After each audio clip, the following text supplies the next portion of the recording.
The Galactic Council was in chaos.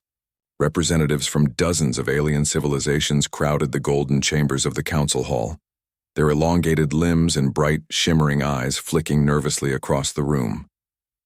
The air was thick with tension, heavier than usual for a meeting that was meant to mark peace. For centuries, humans had been part of the council, sometimes cooperative, sometimes unpredictable, but never outright defiant. Yet now humanity had done the unthinkable. They had withdrawn from all peace talks, refusing communication, ignoring all diplomatic envoys. Voices rose in argument. "This is unprecedented," hissed Kralix, the green-scaled envoy from Orvax. "Humans never refuse diplomacy. They are reckless, but never this reckless." "They are testing us," said Taral of the Valari, his 6 eyes narrowing. "They want to see how far we will bend before we break." Councilors shouted over one another.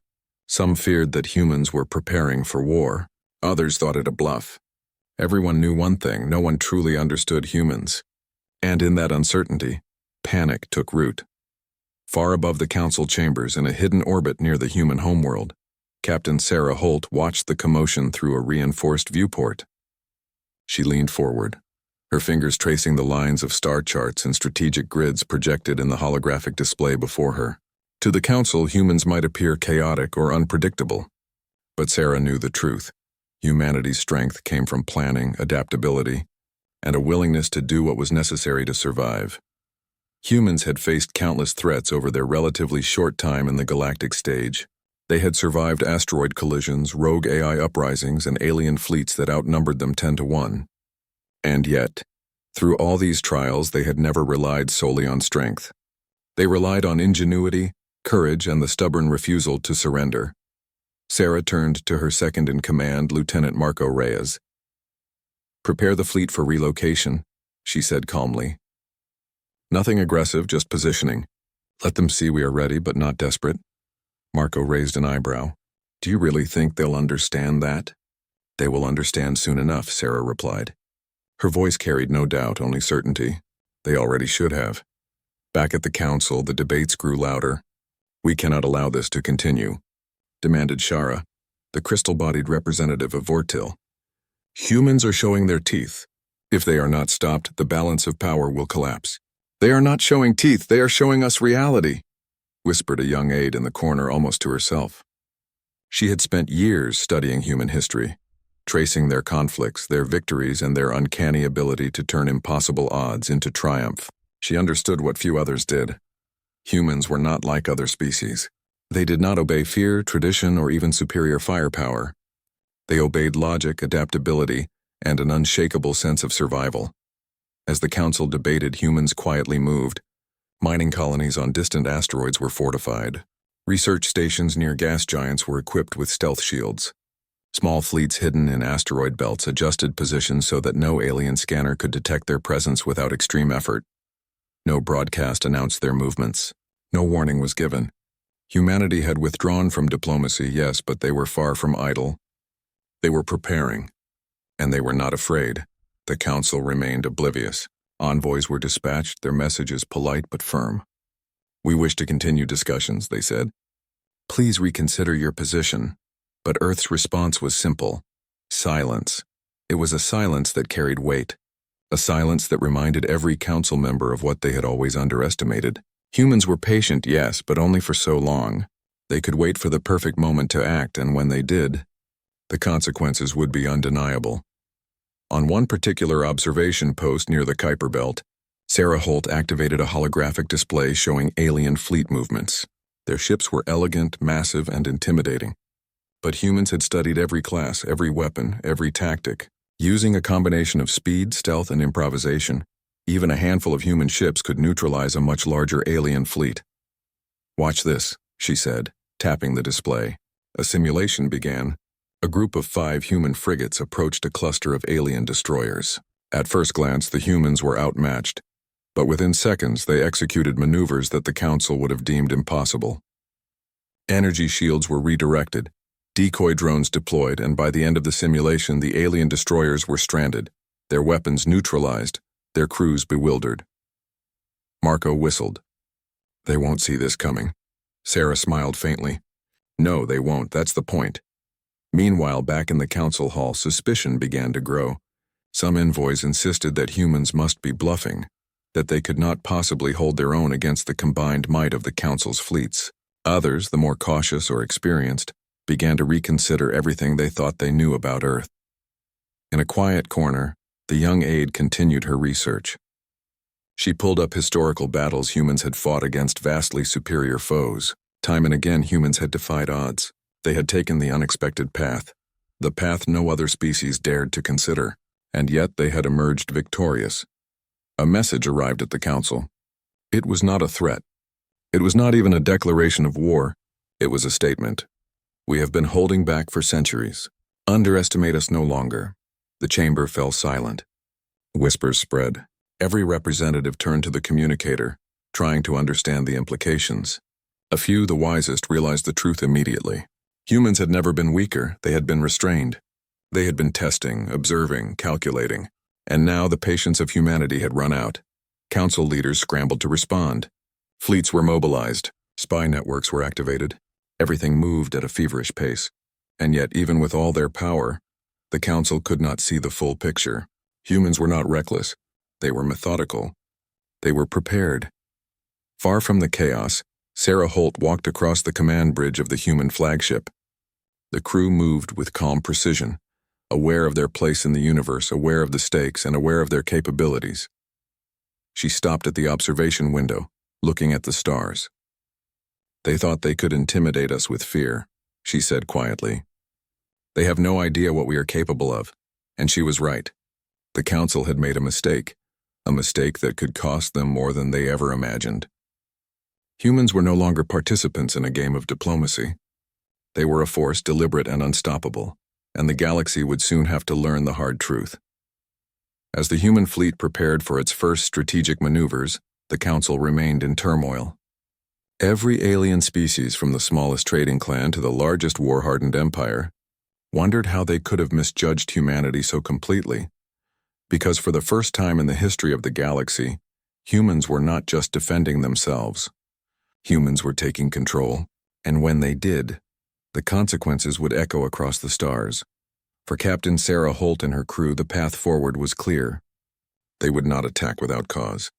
They would not fight without reason. But they would defend their world, their people, and their freedom with every tool at their disposal. And the galaxy would watch, helpless as humanity's patience ended, and their true strength revealed itself. The Council had mobilized fleets faster than any species had ever attempted before. Alien ships of all shapes and sizes formed ranks near human-controlled space lanes. Some vessels were enormous, dwarfing the human frigates, while others bristled with weapons designed to penetrate the thickest armor. Every species hoped to intimidate humanity into compliance, to show that rebellion, even subtle, would not be tolerated. But humans had prepared.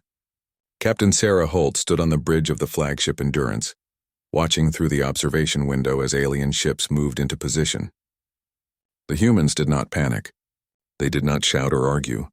Every crew member knew their orders and understood the stakes. This was not a battle for glory. It was a demonstration of human capability and restraint. "Sensors are picking up fleet movement in the outer quadrant," said Lieutenant Marco Reyes, pointing to a holographic display. "They're spreading too thin." "Exactly as we predicted," Sarah replied.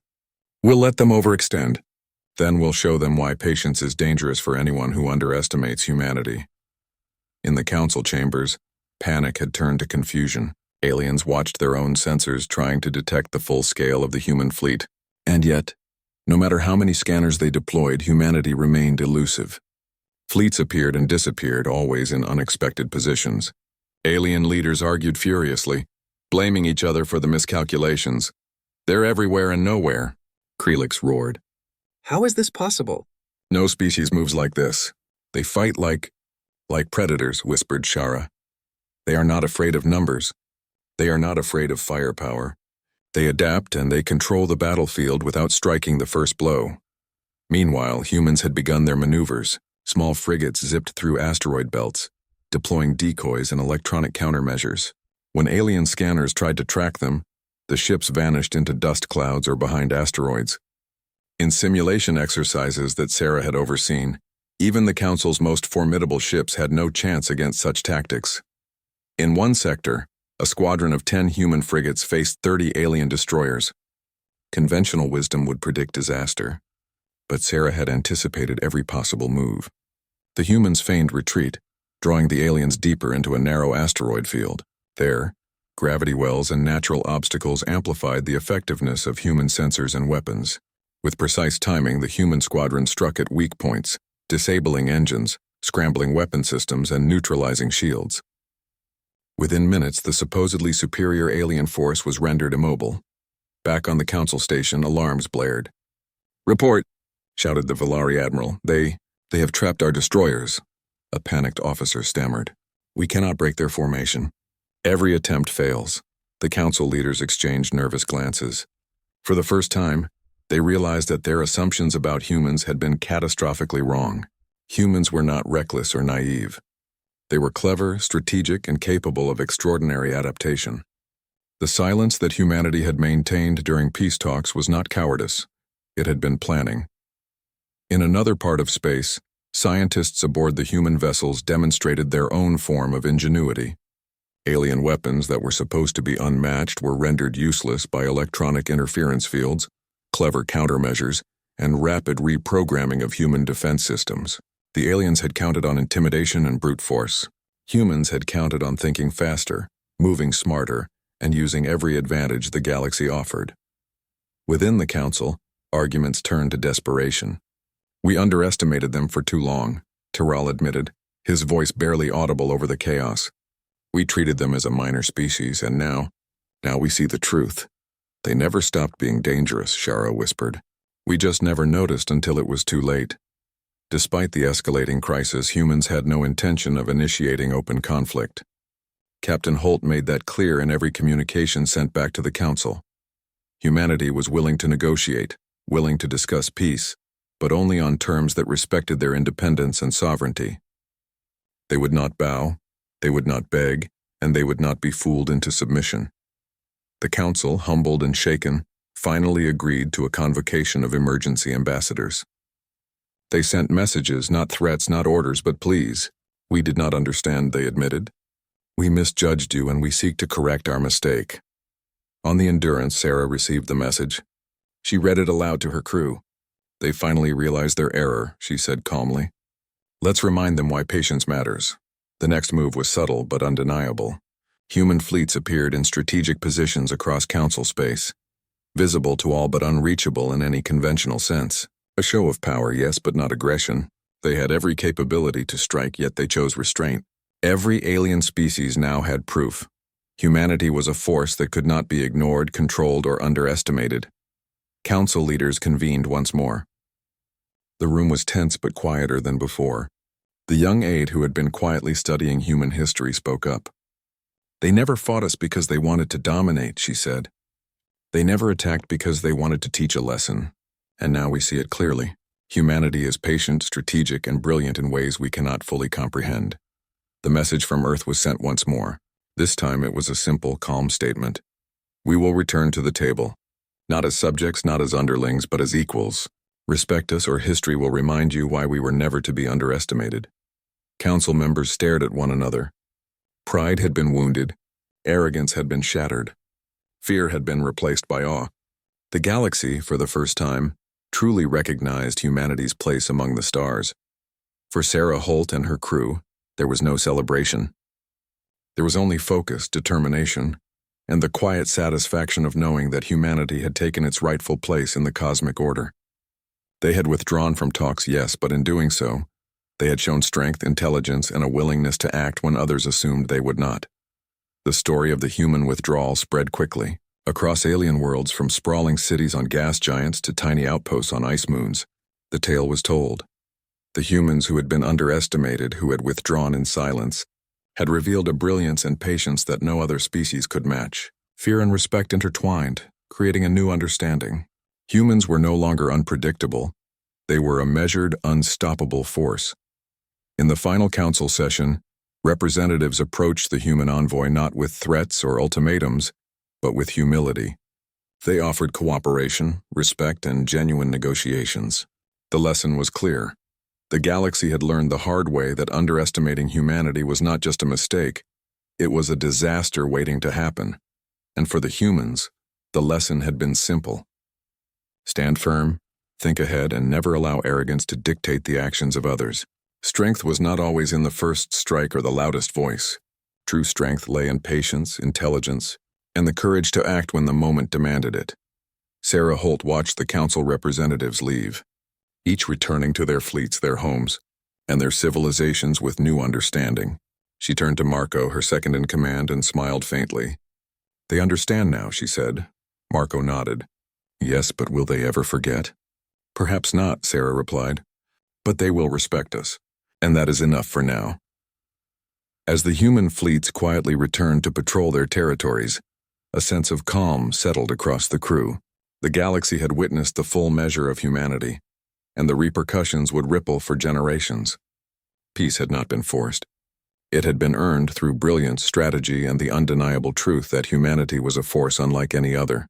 And in that truth lay the future.